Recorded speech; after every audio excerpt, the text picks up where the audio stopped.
pessoal, o Momento Papo de Mãe está começando. Essa aqui é a Priscila, ela é mãe do Theo, de 1 ano e meio, e do Enzo, de 2 meses. Tem praticamente 2 bebês em casa, né, Priscila? Olha, hoje nós vamos bater um papo sobre o choro. Será que dá para identificar diferenças no choro? Saber quando é fome, cólica ou alguma dor? Você consegue identificar nos seus filhos? Já consigo. É mesmo? Você sabe para que é cada choro? Sim. Nossa, depois você conta o segredo aí. Que bom, Priscila, porque muitas mães não conseguem. Será que existe um manual para identificar as causas do choro? Quem participa também do programa de hoje é o Dr. Jorge Uberman, pediatra. Seja bem-vindo, doutor. Existe um manual para identificar o choro? Tem um japonês até que tem um aparelho. Então ele põe do lado do bebê e o aparelho diz por que a criança está chorando. Funciona, doutor? Funciona? Isso é choro de fome, isso é choro de cólica, isso é choro de dor, né? Traduzir o choro do bebê é o grande sonho de todas as mães. Sim. No começo, o que ela acha? É fome o tempo todo. Algumas continuam com isso por um tempo, achando que todo choro é fome, mas nem todo choro é fome. A mãe, se ela tiver paciência e ela pensa, bom, eu amamentei faz 1 hora, será que é fome? Não é. Vamos acalmar, vamos tirar a roupa, vamos cantar para ele, vamos dar um pacificador, alguma coisa para pacificar essa criança. Você sabe, eu tive muita dificuldade para identificar os diferentes tipos de choro da minha filha. Eu achava que tudo era fome e acabou até atrapalhando na amamentação. Que bom que você consegue, viu, Priscila, identificar. Pois é, acho que o segredo é a calma, né? É verdade. E a percepção, você olhar para o teu bebê e entender os sinais que ele vai manifestar para você, né? Você já conseguia no primeiro filho ou foi mais fácil com o segundo? Com certeza foi muito mais fácil com o segundo. No primeiro teve as primeiras semanas a gente fica apavorada, né? Eu acho que o que aconteceu comigo foi isso, de ser mãe de primeira viagem, né? Essa inexperiência. Isso. Aí com o tempo a gente começa a aprender a observá-los, né? E aí entende que o choro da cólica tem algumas particularidades, o choro de fome também. Então conta pra gente, para as mães ouvirem em casa, porque às vezes, como é no seu bebê, pode ser no bebê delas também. Quais são os sinais que mostram para que é aquele choro? No caso da cólica, que o Enzo infelizmente teve bastante, né? Ele, além de chorar, um choro contínuo, ele esperneia e as perninhas ficam em movimento muito, muito rápido, né? Então você percebe que tem algum desconforto abdominal acontecendo e é cólica. Pode ter certeza que você, fazendo uma massagem, de repente com consulta do pediatra, ministrando algum tipo de medicamento, você consegue combater. E quando é fome? A fome é aquele choro que é perturbador, a gente sabe, né? Porque é aquele choro bem contínuo também e não tem muito movimento, mas a gente começa a perceber e já dá o peito e a gente já cessa. E quando não for nem fome nem cólica? Olha, no caso do Theo, por exemplo, a gente teve a questão do refluxo, né? Aí a gente precisou da orientação de um profissional, porque aí a gente não era nada dessas duas condições. O bebê pequeno, doutor, ele pode chorar também por estar incomodado com a fralda suja? Até pode. O que a mãe tem que estar atenta e saber que é o seguinte, vocês que são mães sabem disso. De manhã você tem uma criança, à tarde você tem outra. Isso é típico, né?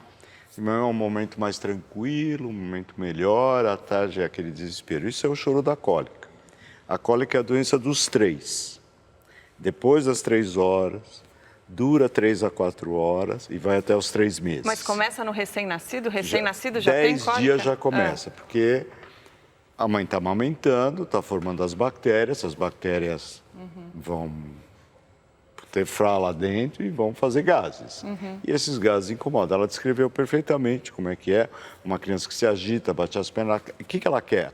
Ela se joga para trás porque ela quer que a dor saia. Quando ela se joga para trás e faz um arco, ela está querendo que a dor está saindo. O choro da cólica, da fome, ela descreveu muito bem. No choro contínuo, ele não se mexe, mas ele chora, chora, chora. E às vezes é tanta fome, por exemplo, a mãe não teve tempo e demorou 5, 10 minutos para dar o peito para aquela criança. Ele está tão cansado, tão estressado, que ela põe no peito e ele não pega, porque ele só chora. Então tem que primeiro acalmar, a gente recomenda até que tire a roupa, pode colocar num banhinho morno ele relaxa, aí você vai amamentar. Tem o choro de sono também, não tem? Tem o choro de sono, tem irritação, né? Então, por exemplo, se você está numa posição com ele no colo que está incomodando, se a luz incomoda, eles choram, mas logo você percebe que ele coloca a mãozinha no olho, então ele está, em algum momento ele mostra para você que ele está cansado, ele quer dormir e aquele ambiente não está legal. Então você muda de posição, faz coloca algum movimento diferente, de repente bate mais aqui, né? Eles gostam dessa vibração. Eu acho que no próximo bloco a gente pode falar, então, quando que o choro ele é preocupante, né? E também se o bebê faz manha, né? O Momento Papo de Mãe volta já.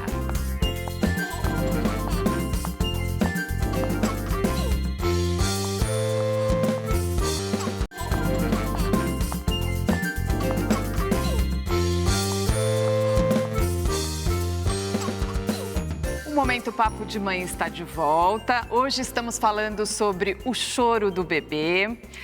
Doutor, quando o choro do bebê é preocupante, que a mãe tem que ficar atenta aí, que alguma coisa não está legal? A coisa mais preocupante no bebê é se ele parar de mamar. O choro associado com parada de amamentação, ele não quer mamar de jeito nenhum, aquilo tem que correr e levar ele imediatamente. Tem alguns problemas intestinais, estomacais, que podem ser graves, e às vezes esse bebê levado ao hospital prematuramente vai salvar ele de um monte de problemas.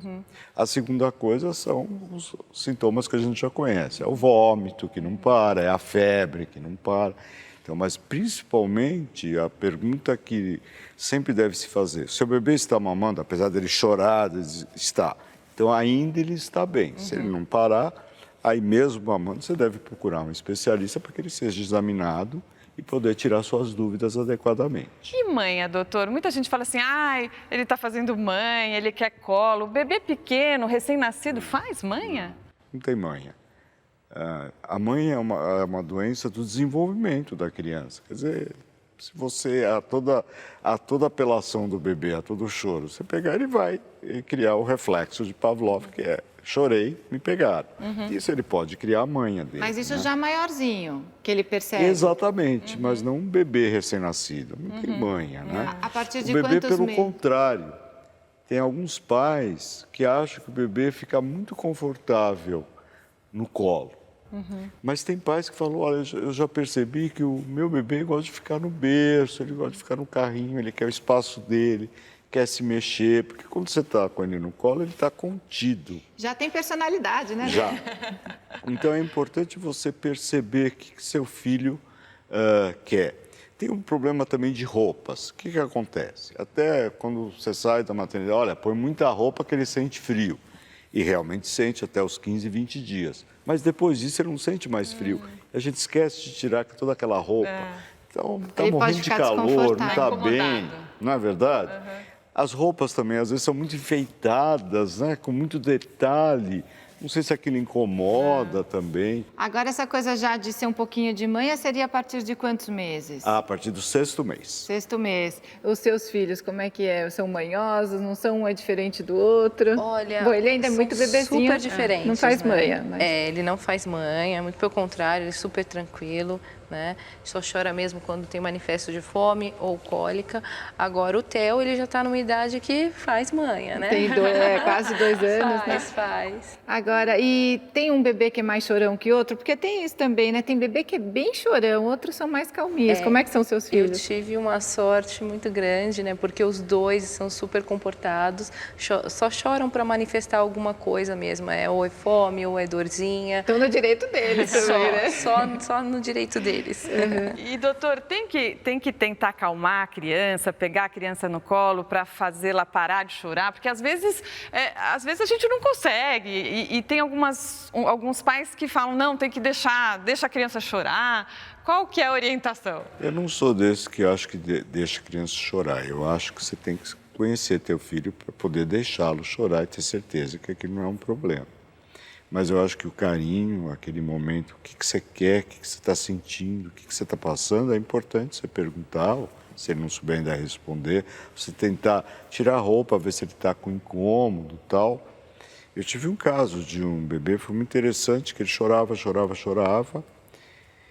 e não sei o que aconteceu, mas ele tinha uma agulha espetada na perna. Nossa. É mesmo? Quando Que o pai coisa. tirou a roupa, não sei de onde veio aquilo. Aham. Quer dizer, se o pai não tivesse tido essa curiosidade de tirar, era aquelas agulhas de costureira, sabe? Devia estar na roupa, sei lá. Sei lá. Gente, olha só. E elas vão penetrando cada vez mais na meu pele. Deus. Né? Quer dizer, existia um problema Existe, mesmo. pele então tão você tira a fininha do roupa, bebê. você vê se tem alguma coisa que incomoda, né? Você vê, a gente às vezes tem uma etiqueta da camisa que você está usando, que você está nervoso com aquela etiqueta. A criança, por que não? Então eu oriento, olha, tire as etiquetas da roupa, tire tudo que está incomodando, tente usar roupas mais naturais. Os seus têm alguma particularidade no choro? Olha, só acontece um fenômeno lá em casa, né? Quando o Enzo chora, o Theo começa a chorar. Então, o menorzinho começa a chorar por fome, por algum motivo. Ele se irrita com o choro do mais novo. É o choro sincronizado. E aí fica aquela choradeira em casa, né? Super fácil. Ô, Rô, eu vou ver agora se chegou ali no computador a participação dos nossos telespectadores, tá bom? E já trago algum vídeo aí pra vocês. O choro em cadeia, né? Um chamando o outro, É né, verdade, doutor? é verdade. O senhor tem livros, né, de gêmeos. Eu Isso. imagino também que entre gêmeos, Nossa, e tem esse agora- choro entre irmãos deve ser pior ainda, Tem né, de doutor? gêmeos e trigêmeos, que é pior ainda, porque aí são 3, porque nós escrevemos o livro Gêmeos, depois gêmeos e múltiplos, né? E isso é um desespero, né? Porque tem pais que colocam até, mesmo sendo gêmeo, 2 quartos separados, porque aí pelo menos um não ouve o outro chorar, né?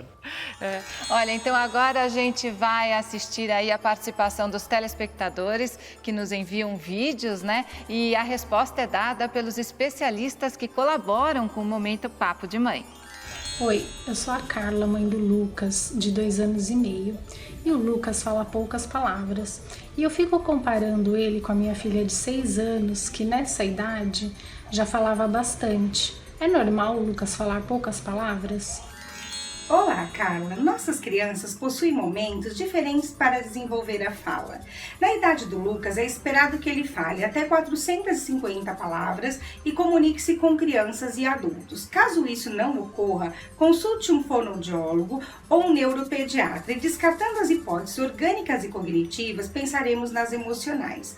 Uma dica que eu lhe dou: não atenda às suas solicitações sem o uso da fala e, ao contar histórias a ele, estimule para que participe e gratifique-o por isso. Um beijo.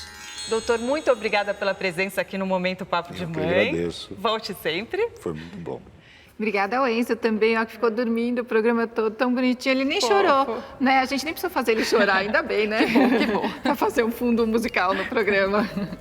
O Momento Papo de Mãe fica por aqui. Até a próxima na Cultura. Até!